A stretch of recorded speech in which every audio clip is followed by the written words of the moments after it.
वस्तुतः लोग भिन्न भिन्न देवताओं का लोग आकलन करते हैं, वस्तुतः वही निराकार ज्योति आंड रूप में जो ये देखिए, ये जो है सो शालिग्राम दिखाई दे रहा है, और यही लिंग रूप में शिवलिंग है, और यही आकार प्रकार रूप में भगवान बालकृष्ण है, और अनेक रूप धारण करते रहते हैं।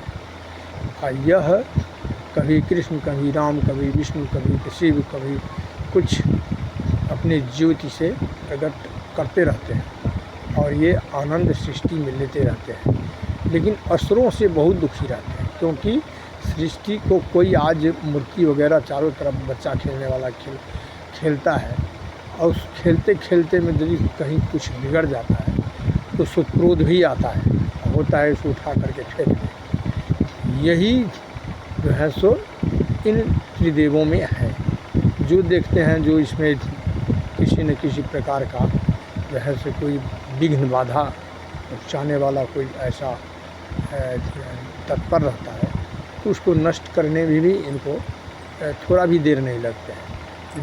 यदि यह होता कि आज भक्त को जो है सो ये दंड नहीं देते, तो शिव जी का परम भक्त रावण थे, उनको कैसे दंड दिए?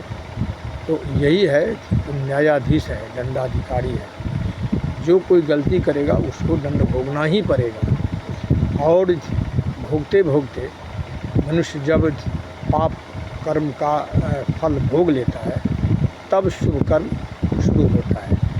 यही ज़िंदगी मनुष्य को कभी कभी ये ऐसे देखने में लगता है कि अब हमारा ज़िंदगी बेकार है, लेकिन ऐसा नहीं करना चाहिए, क्योंकि तुमने पुण्य पाप दोनों किया है, तो जितना देखते हैं बाधा परेशानी कष्ट, ये सब तुम्हारे जो है सो पाप के प्रभाव है।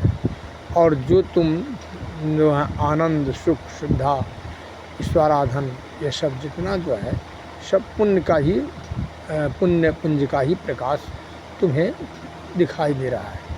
लेकिन वो तो अदृश्य है, तुमको दिखाई नहीं देता है, लेकिन तुम यही देखते और अपना मानसिक शारीरिक ग्रस्त रहते हो चिंता में। यह चिंता से उस समस्या का निदान नहीं होता है, और न किसी प्रकार का जो है सो उससे आपको फल मिलेगा। फल तो मिलता है कर्म से। इसीलिए तो जन्म कुंडली में सबसे प्रभावी, सबसे बढ़ियार जो है दशम ग्रह को ही, दशम घर को ही माना गया है। दशम घर से कितने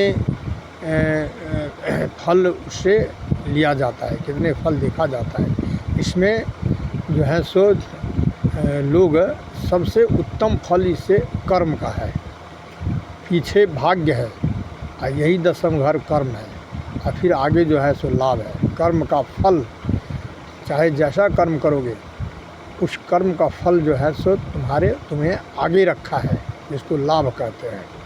यदि शुभ कर्म किया है तो शुभ लाभ होगा, और यदि अशुभ कर्म किए हों तो अशुभ लाभ होगा।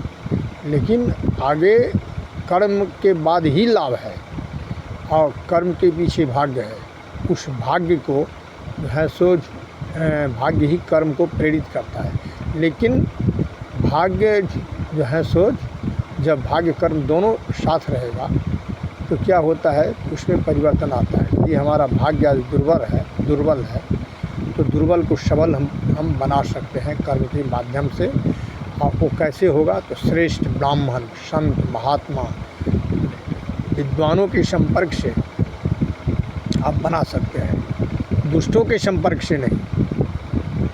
महिला में शूर्पणखा और वो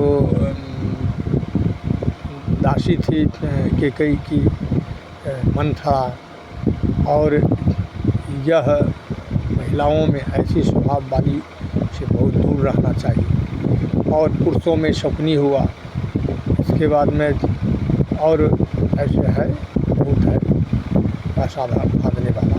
इनसे जितना जो झूठ फूस जाल फरेब ये रचे उसे जितना दूरी पर लोग बना करके रहता है, दूरी बना करके, उतना ज़िंदगी सुखद रहता है। और जितना उसके नज़दीक जाओगे उतना दुख ही दुख, पीड़ा ही पीड़ा तुम्हें प्राप्त होगा। यह वीडियो हम मुख्य तथ्य आपको बताने जा रहे हैं, लेकिन देखने वाला का संख्या बहुत कम रहता है, क्योंकि यह तो सब कोई नहीं देख सकता है। जिसका भाग्य सबल होगा, जिसको थोड़ा भी बुद्धि होगा, ज्ञान तो हर जगह, विद्या जो है सो स्कूल कॉलेज यूनिवर्सिटी में, लेकिन बुद्धि ज्ञान हर जगह नहीं है। तो जितने बहुत विद्यावान है, मान लो 100 में 90 विद्यावान है, तो 10 ही बुद्धिमान ज्ञानवान है। 90 नहीं कहा जाएगा, विद्या का तो ढेर मिलेगा, लेकिन ज्ञानवान बुद्धिमान कम मिलेगा। गुरु नारायण भगवान की जय। हर हर महादेव।